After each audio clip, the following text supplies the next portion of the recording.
Soyez les bienvenus sur le plateau télé FHP direct depuis Santexpo, édition 2023. Et j'ai le plaisir de vous présenter mes invités. Jean-Baptiste Cabra, bonjour.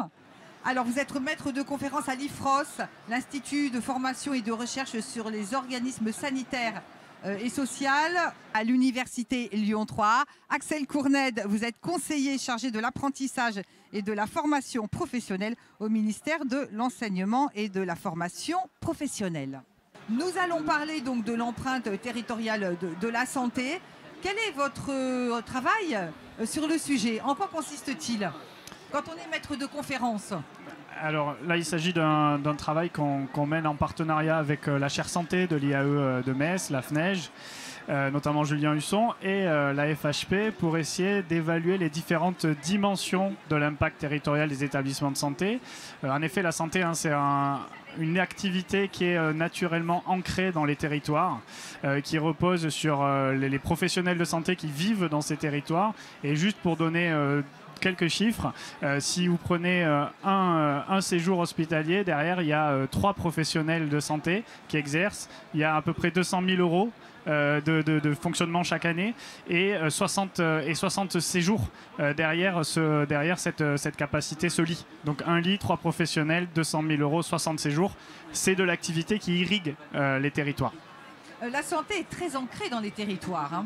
Tout à fait, et c'est une activité qui est finalement faiblement délocalisable. Les professionnels, comme je l'indiquais, travaillent dans ces territoires-là et l'essentiel de l'activité de soins, d'accompagnement se situe dans un périmètre géographique relativement stabilisé et de proximité. Monsieur Courned, Monsieur Cabra parlait effectivement des soignants qui sont autour de l'organisation de la santé. Quelle place pour l'apprentissage dans les métiers de la santé? Une place de choix, évidemment, comme dans beaucoup de politiques de formation qui sont portées au sein du ministère que je représente. On a, depuis la loi de 2018 qui a profondément transformé l'apprentissage, libéré l'offre de formation présente sur le territoire, de sorte que l'apprentissage soit une offre de formation disponible sur l'entièreté du territoire, évidemment du territoire métropolitain, et on a au ministère vraiment à cœur de faire rentrer l'apprentissage et de diversifier l'offre de formation, notamment dans le secteur de la santé, dans les secteurs, dans les territoires ruraux par exemple, ou de proposer une offre de formation également plus diversifiée dans les quartiers prioritaires de la politique de la ville, mais on a aussi à cœur de le développer dans les territoires d'outre-mer. On a aujourd'hui, grâce à la loi de 2018, je le disais, libéré cette voie de formation. On est passé de 1000 CFA à 3500 aujourd'hui. Ce qui, sur les territoires, fait une différence et permet d'accéder à une offre de formation, dont celle dans le métier de la santé, beaucoup plus diversifiée. Oui, et puis il faut rappeler qu'il était temps que l'image, on va dire, un petit peu surfaite de l'apprentissage soit dépassée. Aujourd'hui, on voit effectivement dans les cycles supérieurs que l'apprentissage s'est développé dans les écoles d'ingénieurs, dans les métiers de la santé, Absolument. etc. Ça, c'est important quand même de le rappeler. C'est essentiel, ça a été une des vertus de la loi de 2018. Libérer l'apprentissage, c'est évidemment libérer son offre et la présence des CFA sur le territoire, mais c'est aussi le rendre accessible à tous les niveaux de certification. Et je pense qu'il y a eu un effet effectivement assez important sur le secteur de la santé. On a considérablement augmenté le nombre d'apprentis qui se forment sur les métiers de la santé. On continue avec le cabinet du ministre de la Santé à travailler sur l'accès aux métiers de la santé par l'apprentissage. On expérimente sous le pilotage du ministre de la Santé une voie de formation en apprentissage des infirmiers dès la première année. On se laisse le temps de voir ce que ça donne, mais l'apprentissage est aujourd'hui une voie plébiscitée par les jeunes et leurs familles. On a quelque part gagner la bataille de la confiance et on a aujourd'hui à cœur de tester des parcours de formation, notamment des infirmiers, tout en apprentissage. Mais l'apprentissage, ça sert aussi le secteur de la santé dans son ensemble, c'est-à-dire également sur les métiers périphériques. Un hôpital, et monsieur me contredira pas, c'est beaucoup de corps de métiers différents. On pense évidemment à la restauration, on pense à l'entretien, on pense aux aides-soignants. Eh bien, c'est autant de métiers qui sont accessibles aujourd'hui par la voie de l'apprentissage et sur lesquels, depuis 2018, on est en constante croissance du nombre de jeunes qui se forment par l'apprentissage à ces métiers. Jean-Baptiste Cabra, les acteurs de santé font partie de nos vies. Tout à fait. Tout le monde s'accorde à le dire. Et les établissements de santé, on pense évidemment aux soins en termes d'activité, oui, mais c'est effectivement aussi de formidables lieux de formation. On a des carrières que l'on peut accompagner par la formation, sur la voie de l'alternance, sur la voie de l'apprentissage, de la formation continue, bien sûr, avec depuis les premiers niveaux jusqu'au doctorat. On accompagne des professionnels de santé jusqu'au doctorat en management, en droit, en sociologie, dans toutes les disciplines, au-delà même du cœur de métier. Et c'est aussi des acteurs de la recherche, des acteurs du développement économique. Lorsqu'on parle d'établissements, et notamment on est sur le stand de la FHP, l'établissement de santé privé, c'est aussi des acteurs libéraux. Les médecins en France, des professionnels libéraux, c'est 40 000 libéraux qui travaillent dans des établissements de santé. Donc c'est un vrai réseau qui maille les territoires. Oui, et puis les acteurs de la santé ont toujours eu une image positive, image qui s'est renforcée depuis la crise du Covid. Alors, effectivement, l'image dans les territoires est extrêmement importante. Hein. Il n'y a qu'à voir lors des mouvements de concentration d'établissements, par exemple, la fermeture ou l'annonce même de la fermeture d'un plateau technique ou d'une maternité ravive des mouvements de protection. On voit combien les personnes sont attachées à ces lieux. Mais il ne faut pas s'y tromper. Ce qui arrive aussi maintenant, c'est le développement d'autres types d'activités sur le long séjour, sur les personnes âgées qui répondent aux besoins de la population. Et on voit de plus en plus d'accueil tout à fait favorable de la création d'un EHPAD, de la création d'unités de soins de long séjour, parce que c'est aussi ça l'évolution de la démographie française et des territoires. Axel Cournède, concernant cette réforme de 2018, je voudrais qu'on dise un mot sur la validation des acquis de l'expérience. Est-ce que ça change la donne également? Oui, on a... en matière de VAE, on a enclenché un travail dès la fin du dernier quinquennat qui s'est particulièrement intéressé d'ailleurs au métier de la santé. On avait différents rapports sur la VAE qui posaient le constat d'une voie de reconnaissance des compétences extrêmement compliquée. On stagnait à 30 000 parcours.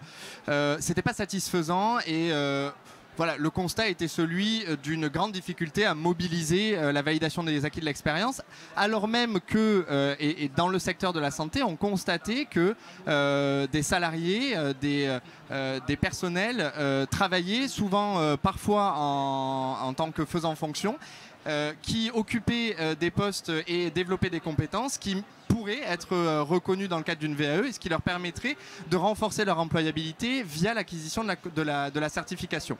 Ce qu'on a fait, c'est qu'on a testé tout simplement dans le cadre d'une expérimentation qu'on a dénommée REVA, expérimentation qu'on a volontairement voulu sectorielle du sanitaire et social et de la santé. Pour des parcours de VAE simplifiés, accélérés. On passait de 18 mois en moyenne à 4 mois en moyenne, avec des accompagnements renforcés, avec des périodes de formation. On a essayé de libérer un peu là aussi cette voie de reconnaissance des compétences. Ça a très bien fonctionné. Si bien fonctionné qu'on a décidé de prolonger et d'étendre cette expérimentation, notamment pour le diplôme d'infirmière et d'AES.